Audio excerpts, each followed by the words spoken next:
అని ఒక్కటే వీళ్ళేసుకునే బట్టల్ని బట్టే అఘాయిత్యాలు జరుగుతున్నాయి అంటే ఈరోజు ఫోన్ లేని పిల్లలు లేరు. 18-17 ఏళ్ళున్న పిల్లలకి ఫోన్లు ఉన్నాయి. అందులో అశ్లీలంగా వీళ్ళు వెతక్కపోయినా పర్లేదు తల్లి, కాల్ చేద్దామనుకున్న నోటిఫికేషన్స్ వస్తున్నాయి. అట్లాంటప్పుడు ఎంత పొల్యూట్ అవుతుంది సొసైటీ? ఎవరైనా ఆలోచిస్తున్నారా?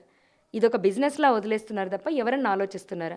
ఆడవాళ్ళ బట్టలు అనేది 0.1%. చేతిలో ఉన్న ఫోన్ ఎంత ప్రమాదకరం ఒక్కసారి ఆలోచించండి. చేతిలో ఉన్న ఫోన్ ఎంత ప్రమాదకరం. తల్లిదండ్రులు ప్రతిదీ వాళ్ళకు ప్రతిదానికి కట్టడి చేయలేరు కదా.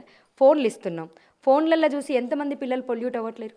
దాని గురించి ఎందుకు ప్రమాదకరమైన సిగ్నల్ అంటే అదే. ఎందుకు మాట్లాడట్లేదు? ఇప్పుడు సామాన్లు అని ఈయన అన్నాడు. ఖచ్చితంగా ఈయన తప్పే, నేను కాదంటలేను.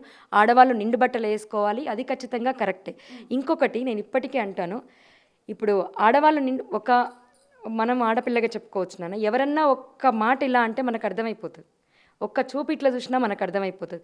అర్థం కానల్లో మనం ఏం చేస్తాం? కావాలని చూపించే వాళ్ళని మనం ఏం చేయగలుగుతాం? వాస్తవం కాడికి కావాలని చూపిస్తే మనం ఏం చేయగలం?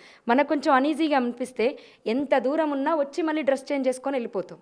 అది నేచర్, మనకు అర్థమవుతుంది. ఆడపుట్టుక పుట్టిన వాళ్ళకి వాళ్ళు కావాలని చూపిస్తున్నప్పుడు ఇట్లాంటి ఆర్గ్యూయే చేస్తారు. కానీ నేను అనేది ఏంటంటే, వీళ్ళు వేసుకున్న బట్టలు కాదు, శివాజీ అనే మాటలు ఆయన ఏదో ట్రెండ్ కోసం అనొచ్చు, ఇదంతా కాదు. అన్నిటికన్నా ప్రమాదకరమైనది సెల్ ఫోన్ ఉంది. దాన్ని ఒక్కసారి చూడండి. అందులో ఈ పిచ్చి పిచ్చి సైట్లు ఓపెన్ కాకపోతే 80% సొసైటీ బాగుపడుతుంది.